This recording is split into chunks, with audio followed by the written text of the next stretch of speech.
Kisah Singapura adalah kisah tentang ambisi dan inovasi. Tapi ambisi itu kini berbenturan dengan realitas terbatasnya sumber daya. Inilah krisis pasir yang membayangi masa depan Singapura. Singapura, sebuah negara yang sangat kecil namun sangat berpengaruh. Masa lalu dan masa depannya ditentukan oleh satu aset yang kini mulai menipis: pasir.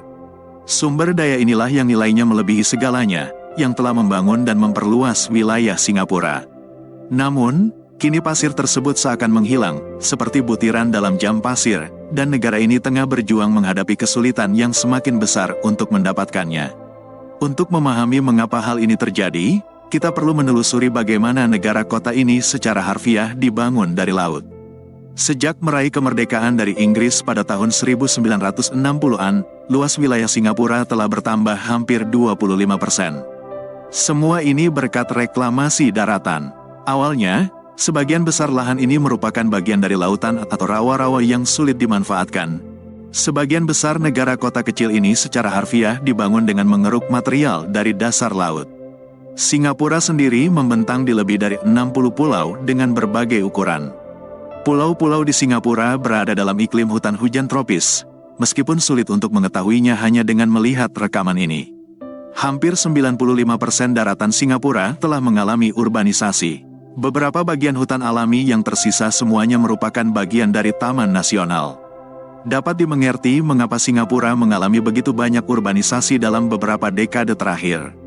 Negara ini merupakan pusat perdagangan dan niaga bagi sebagian besar Asia Tenggara, dan salah satu yang terbesar di dunia. Hubungannya dengan sejarahnya sebagai koloni Inggris dan posisi geografisnya di Selat Malaka, jalur pelayaran utama antara Samudra Hindia dan Pasifik, menjadikannya tempat yang strategis untuk bisnis antara perusahaan Barat dan Asia. Ini sangat berbeda dengan daratan yang digambarkan dalam teks-teks Melayu kuno, yang menyebut pulau itu sebagai hutan yang jarang dihuni dan didiami oleh kanibal. Setelah kemerdekaan dari Malaysia pada tahun 1965, Partai Tindakan Rakyat, PAP, berkuasa di bawah kepemimpinan Lee Kuan Yew, Perdana Menteri pertama Singapura. Penting untuk dicatat bahwa pemerintahan Lee Kuan Yew sejak awal berfokus untuk menjadi kekuatan ekonomi, sebuah benang merah yang telah kita lihat di semua video sebelumnya. Semua orang menginginkan kekuasaan, tetapi Singapura menempuhnya dengan cara yang sangat berbeda.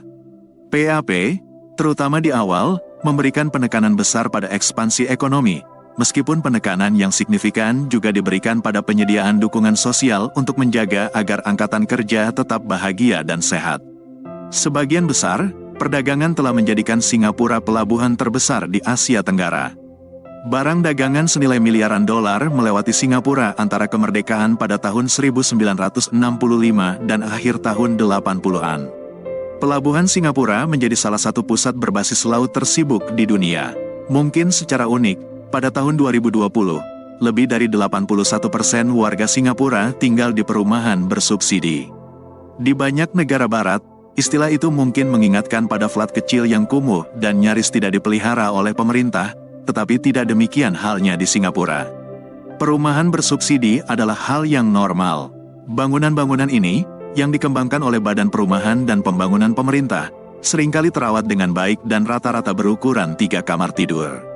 Namun, dengan populasi yang terus bertambah, muncul kebutuhan untuk membangun lebih banyak perumahan, dan dengan ekonomi yang terus berkembang, muncul kebutuhan untuk membangun lebih banyak ruang kantor dan gudang. Selalu ada keinginan untuk memperluas Singapura, bahkan sebelum Singapura itu ada, dan bukan dengan cara kolonial seperti yang pernah dicoba Inggris di tempat-tempat seperti Singapura. Berbicara tentang Inggris, penggunaan reklamasi daratan yang paling awal diketahui di Singapura terjadi tak lama setelah Inggris pertama kali datang ke sana pada tahun 1819.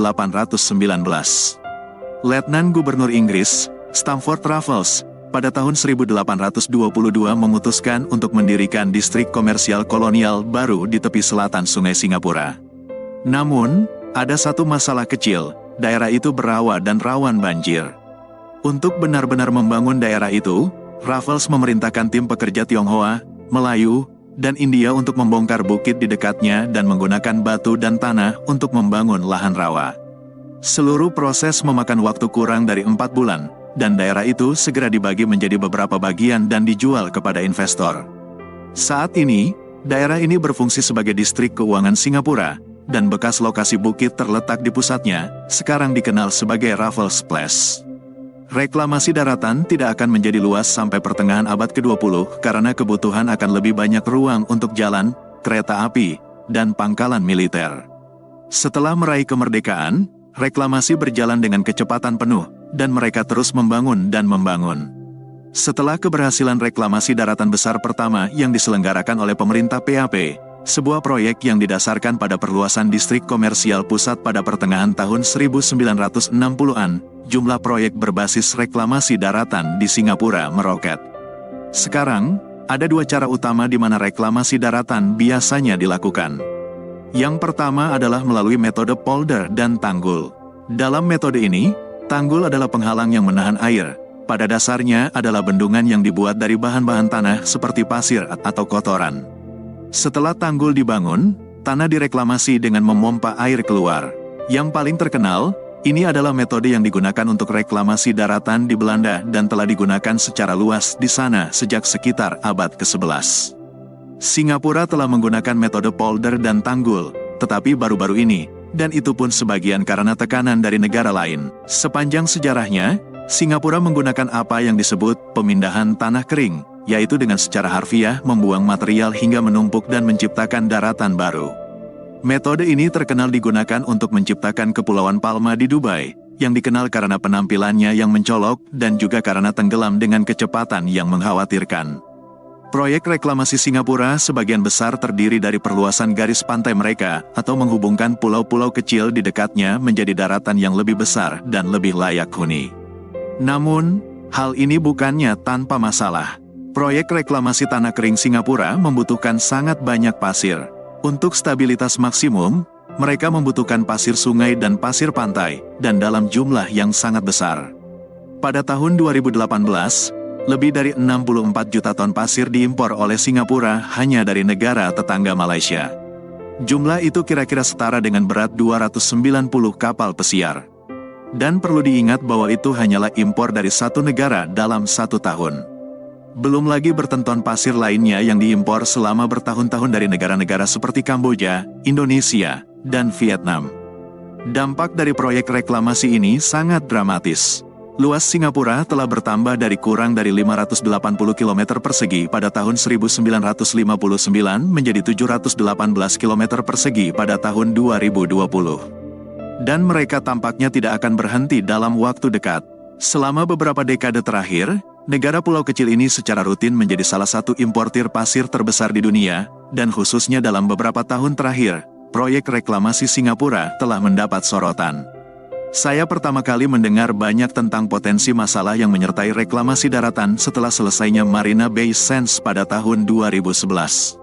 Sering dituduh sebagai proyek kesombongan nasional, Marina Bay Sands, yang dimiliki oleh Las Vegas Sands Corporation, telah menjadi salah satu bangunan paling dikenal di Singapura. Kompleks ini terdiri dari 3 menara hotel 55 lantai yang dihubungkan oleh taman atap yang besar, museum seni dan sains, pusat konvensi, paviliun, dan tentu saja, kasino yang sangat besar. Pada dasarnya dianggap sebagai resor dengan semua fitur dan fasilitas sebuah kota, sebuah konsep mega resor yang disebut oleh pemerintah Singapura sebagai resor terpadu. Resor-resor ini sangat menguntungkan. Pada tahun 2013, Marina Bay Sands telah menjadi kasino perusahaan yang paling menguntungkan secara global. Namun, mundur 50 tahun ke belakang, tempat Marina Bay Sands berdiri sekarang dulunya adalah laut. Sebelum ada Marina Bay Sands, ada gagasan Marina Bay, sebuah pusat bisnis yang pertama kali direncanakan oleh pemerintah Singapura pada awal 1970-an. Daerah itu mulai terbentuk pada tahun 70-an dan 80-an, dan pada tahun 1990-an, daerah seluas 360 hektar itu dianggap layak huni. Tentu saja, ini berkat bertenton pasir. Pada tahun 1999, pembangunan besar pertama di Marina Bay, Marina Center, selesai. Hotel-hotel mewah segera bermunculan di sekitarnya, dan setelah rencana Marina Bay Sands disusun pada tahun 2004, pasir tambahan dibawa untuk lebih memperkuat daerah tersebut. Meskipun jumlah pasti pasir yang digunakan tidak diketahui, kita dapat memperkirakan dengan pasti bahwa jumlahnya sangat banyak. Keinginan Singapura untuk memiliki lebih banyak lahan dapat dimengerti. Ini adalah sebuah negara yang luasnya seperti Jakarta. Jika Anda adalah negara yang sangat kecil namun sangat kaya, Anda pasti juga menginginkan lebih banyak ruang. Namun, proyek reklamasi berbasis pasir di tempat-tempat seperti Singapura dan Dubai, baik yang ditujukan untuk menciptakan perumahan, kasino, atau proyek-proyek prestise, menggunakan pasir dalam jumlah yang sangat besar. Begitu besarnya sehingga beberapa negara benar-benar mulai kehabisan sumber daya ini. Maka, tidak heran jika selama 25 tahun terakhir, beberapa negara telah melarang Singapura mengimpor pasir. Larangan telah dipertimbangkan atau diberlakukan oleh Malaysia, Kamboja, Vietnam, dan Indonesia. Bahkan dengan adanya larangan, pasar gelap untuk impor pasir semakin berkembang. Bahkan di beberapa negara seperti India, yang disebut mafia pasir, beroperasi, memasok pasir yang ditambang secara ilegal ke negara-negara dan entitas korporat di seluruh dunia. Meskipun pemerintah Singapura mengklaim berkomitmen untuk beralih ke proyek reklamasi berbasis polder dan tanggul, masih terlalu dini untuk mengatakan apakah mereka akan tetap pada rencana jangka panjang ini. Karena Singapura menghadapi dampak kenaikan permukaan laut dan semakin sulitnya memperoleh lebih banyak pasir, memikirkan kembali cara memperluas wilayahnya akan sangat penting di tahun-tahun mendatang. Tidak semua proyek reklamasi yang dilakukan di Singapura adalah proyek yang berkilauan, menarik perhatian, dan berpusat pada turis seperti Marina Bay Sands. Lahan reklamasi ini telah digunakan untuk berbagai keperluan, mulai dari ruang perumahan hingga pangkalan militer. Singapura memiliki sejarah panjang ekspansi, baik secara ekonomi maupun secara harfiah, dengan proyek tanah kering paling awal yang dimulai sejak zaman kolonial. Dan jelas bahwa proyek-proyek sejauh ini telah membantu mencapai tujuan mereka untuk membuat Singapura benar-benar lebih besar. Maka, wajar untuk skeptis jika ada perubahan signifikan yang akan terjadi pada cara Singapura melakukan reklamasi daratan, kecuali ada dampak moneter yang nyata, bahkan meskipun ada janji dari pemerintah. Hanya waktu yang akan membuktikan apakah janji-janji baru tersebut dapat dipegang.